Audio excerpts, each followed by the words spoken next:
Senator Warren. Thank you, Mr. Chairman.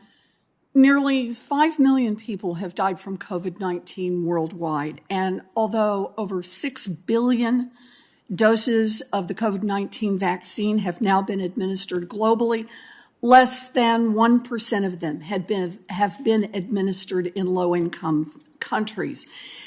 This inequity is disgraceful, and it also prolongs the pandemic's consequences here in the United States. The Biden administration has shown real global leadership in responding to the pandemic, but we must continue to use every tool available in the fight against COVID worldwide, and I'd like to discuss some of those tools today. Mr. Nyman, let me start with you. The first tool would fall under your purview.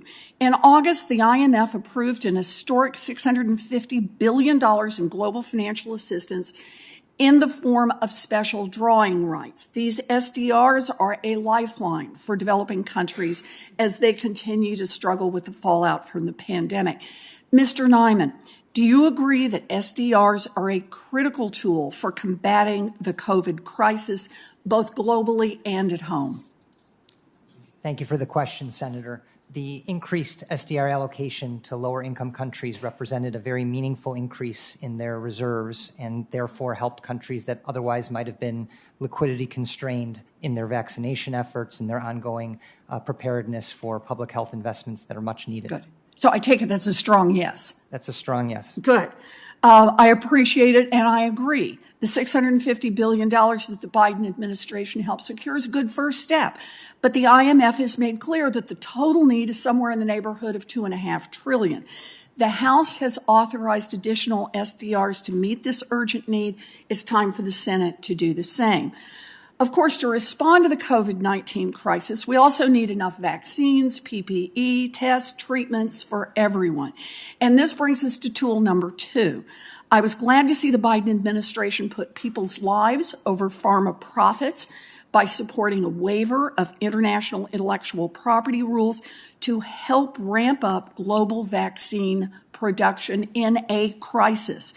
But almost 2 years into this pandemic, countries still haven't reached a deal to get it done. So Ms. Pagan and Mr. Wilson, if confirmed, you would both have key roles to play in securing this critical tool for global vaccine access. So let me just ask each of you, will you commit to making this a priority and using American leadership to secure a TRIPS waiver as soon as possible? Ms. Pagan?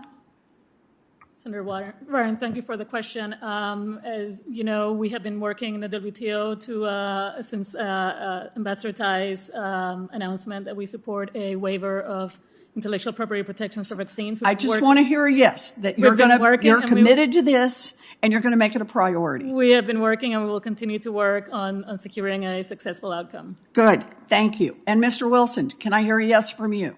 Yes, you can. Ambassador Tai spoke to this issue of U.S. leadership in Geneva a week ago, 2 weeks ago. Her answer was yes, and so is mine. Good. So I like these yeses backed up by I'm already working on it. Best kind. This is really important, and I appreciate your commitments here.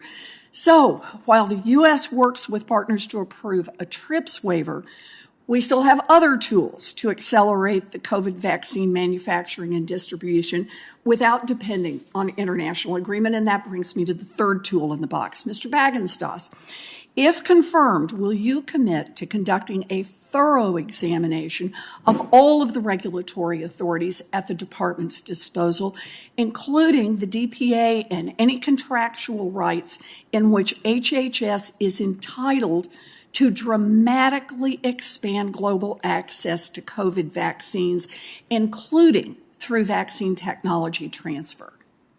Absolutely, Senator. As both the President and the Secretary have made clear, we need to do what we can to get out of this crisis, and that means considering all of the available legal tools, obviously running them through the appropriate processes to make sure we have the authority, but I think we have to leave no stone unturned in looking for those authorities. Good.